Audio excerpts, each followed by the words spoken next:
11th class. अब हम पढ़ेंगे कार्बनिक यौगिकों के शुद्धिकरण की विधियां, जिसमें सबसे पहला पॉइंट आ रहा है आपका क्रिस्टलन। इस विधि से ठोस पदार्थों का शुद्धिकरण किया जाता है ना। इस विधि में किसी विशेष प्रकार के विलायक पदार्थ को आप उपयोग में ला सकते हैं। क्रिस्टलन दो प्रकार के होंगे। पहला है साधारण क्रिस्टलन। इस विधि में कार्बनिक पदार्थों को आपको किसी उपयुक्त विलायक में विलय करना है, उसके बाद उसका संतृप्त विलयन बना करके आपको उसका क्रिस्टलन करना है। सबसे पहला है आप उपयुक्त विलायक का चुनाव कैसे करोगे, है ना। विलायक, पहला पॉइंट होता है विलायक का क्वथनांक कम होना चाहिए और उसका वाष्पीकरण सरलता से होना चाहिए। आपको मालूम है जहाँ क्वथनांक कम होगा ऑब्वियसली उसका वाष्पन तीव्रता से होता है। ये विलायक की पहली शर्त होनी चाहिए। दूसरी शर्त है कार्बनिक पदार्थ विलायक में सामान्य ताप पर अल्प, है ना, सामान्य ताप पर अल्प विलय हो परंतु उच्च ताप पर अधिक विलय होने चाहिए। कौन? कार्बनिक पदार्थ, जिससे ठंडा करने पर आपके क्रिस्टल्स बहुत अच्छे बनेंगे। जल है, ईथर है, क्लोरोफॉर्म है, एल्कोहल है, ये सब बहुत अच्छे विलायक के रूप में जाने जाते हैं। अगला जो तीसरा पॉइंट है, कमरे के ताप पर अशुद्धियां विलायक में या तो अविलय हो या उसकी विलेयता मूल पदार्थ से अधिक हो। या तो अविलय हो अशुद्धि, या तो घुले ही मत, और घुले तो मूल पदार्थ से ज्यादा घुल जाए, ताकि दोनों ही स्थिति में आप अशुद्धियों को क्या कर सको, अलग कर सको। उसके बाद जो अगला पॉइंट है वो है विलायक ज्यादा ज्वलनशील नहीं होना चाहिए।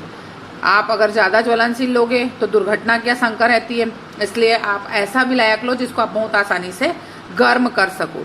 अगला जो दूसरा पॉइंट आएगा वो है संतृप्त विलयन का बनना। शोधन किए जाने वाले पदार्थ को आप 40 डिग्री तक उपयुक्त विलायक लेकर पहले उसका संतृप्त विलयन बना लो। यदि अपद्रव्यों के कारण पदार्थ रंगीन हो जाता है, होता है कभी कभी कलर आ जाते हैं, तो जंतु चारकोल डालो। जंतु चारकोल में अधिशोषण की क्षमता होती है, वो सारी रंगीन अशुद्धियों को अधिशोषित कर लेगा।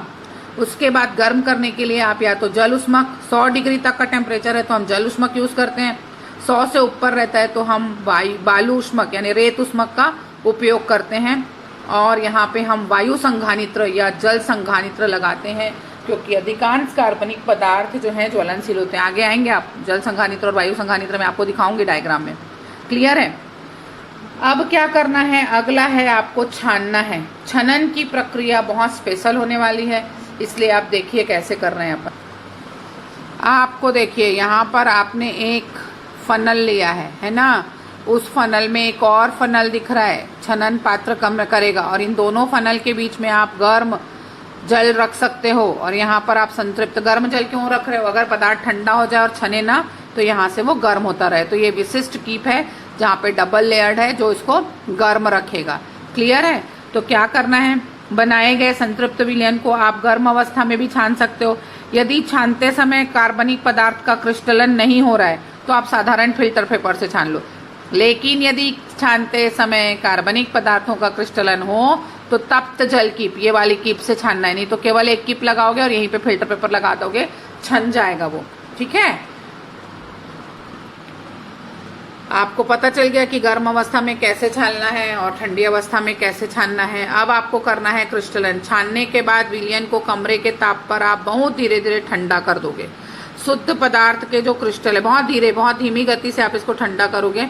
शुद्ध पदार्थ के क्रिस्टल जो हैं वो आप डाल सकते हो उसमें, और एक न्यूक्लियाई यानी केंद्रक प्रदान करता है शुद्ध पदार्थ का क्रिस्टल, जिसके चारों तरफ अवक्षेप जो है वो निक्षेपित हो जाते हैं। इसी प्रोसेस को हम सीडिंग के नाम से जानते हैं। जब हम एक शुद्ध क्रिस्टल डालते हैं तो उसी प्रकार के सारे क्रिस्टल के कण उसके चारों तरफ एकत्रित हो जाते हैं।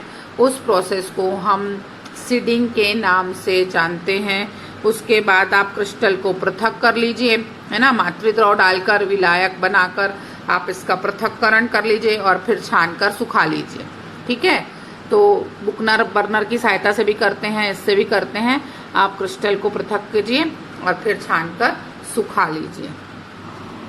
अगली जो विधि हम पढ़ रहे हैं वो है ऊर्ध्वपातन, है ना। जब कोई ठोस पदार्थ अपने आप को बिना द्रव में बदले सीधे वाष्प में बदल जाए, ठोस से सीधे वाष्प, उसी अभिक्रिया को हम ऊर्ध्वपातन के नाम से जानते हैं। हमारे पास बहुत से एग्जाम्पल हैं ऊर्ध्वपातन की क्रिया को समझने के लिए। NH4Cl है, GCl2 का ऊर्ध्वपातन कर सकते हैं आप, है ना। ऐसे बहुत सी, ये आप ऊर्ध्वपातन कैसे करते हैं आप चित्र से समझिए। सबसे पहले यहाँ जो नीचे है वो है पोर्सिलीन की प्याली। उस पोर्सिलीन की प्याली में आप अशुद्ध पदार्थ लीजिए, चाहे कपूर लीजिए, चाहे बेंजामाइड लीजिए, जो आपको लेना है लीजिए। उसके बाद ये फनल को आप उल्टा लगाइए, लेकिन इसके चारों तरफ बहुत फैलाकर ग्लास वुल मतलब ऐसा रुई जिसमें क्या मिला रहे, कांच मिला रहता है, उसको पूरा ऐसा इसके चारों तरफ लगा देते हैं और यहाँ पर रुई का प्लग लगा देते हैं ताकि वाष्प बाहर मत निकले। ट्राइपॉड स्टैंड की सहायता से उस पोर्सिलीन की प्याली को रेत उष्मक पर आप रख दीजिए और अब आप इसको गर्म कीजिए।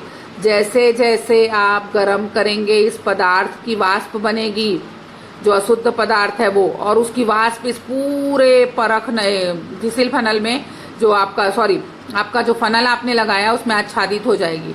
आच्छादित होने के बाद आप इसको ठंडा होने दीजिए आराम से। तुरंत आप फनल को नहीं हटाएंगे, नहीं तो पूरी वाष्प निकल जाएगी। फनल जैसे ही आपका ठंडा होगा, आप धीरे से फनल को उठाएंगे तो आप देखेंगे बहुत महीन सुई के आकार के या बारीक शक्कर के जैसे कण वाले क्रिस्टल इस फनल के चारों तरफ आच्छादित हैं। अर्थात जो शुद्ध पदार्थ था वो ऊर्ध्वपातित होकर वाष्पित हुआ और संघनित होकर ठोस में बदल गया, और जो अशुद्धियां हैं यहाँ शेष रह जाएगी। इस क्रिया को हम ऊर्ध्वपातन के नाम से जानते हैं। क्लियर? अगली विधि है साधारण आसवन की विधि। साधारण आसवन उन पदार्थों के पृथक्करण के लिए किया जाता है, उन दो अशुद्ध द्रवों के पृथक्करण के लिए किया जाता है जिनके क्वथनांक में 30 से 40 डिग्री का अंतर हो। मान लो हम दो द्रव ले रहे हैं, एक हम ले लेते हैं हेक्सेन और एक ले लेते हैं बेंजीन। हेक्सेन का क्वथनांक 324 केल्विन होता है, बेंजीन का होता है 353। अब ये दोनों द्रव को यहाँ डाल लिए और ये थर्मामीटर लगा लिए। पहले इस एपरेटस को समझ लीजिए। इसमें एक गोल पेंदी का फ्लास्क होता है जिसका संबंध जल संघानित्र से होते हुए ग्राही पात्र से कर दिया जाता है। ये है जल संघानित्र।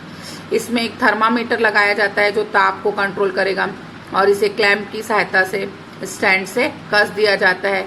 नीचे वायर गेज लगाकर बर्नर चलाया जाता है। और दो द्रव आपने क्या क्या लिया है? आपने लिया है हेक्सेन और बेंजीन, 324 और 356 का क्वथनांक वाला। अब क्या हुआ, दोनों द्रवों को गर्म करना शुरू करते हैं। हेक्सेन जिसका क्वथनांक कम है उसकी वाष्प बनेगी। वो वाष्प इस जल संघानित्र की एक केस नली में पहुंचेगी। इस जल संघानित्र का एक जो नल होता है जहां पाइप लगा के सिंक से जोड़ देते हैं, जहां से ठंडा पानी प्रवेश करेगा और वो पूरे इसमें घूमकर यहाँ से गर्म जल के रूप में बाहर निकलेगा। तो जब ये ठंडा पानी आएगा तो इस पतली नली, केस नली में जो वाष्प है उसको ठंडा करके द्रवीभूत करेगा और ग्राही पात्र में एकत्र करा देगा। ठीक है, जब ये ग्राही पात्र में एकत्र हो जाएगी, कौन? पहला द्रव, तो इस ग्राही पात्र को आप हटाएंगे और दूसरा ग्राही पात्र लाएंगे। अब आप ताप को बढ़ाएंगे, है ना।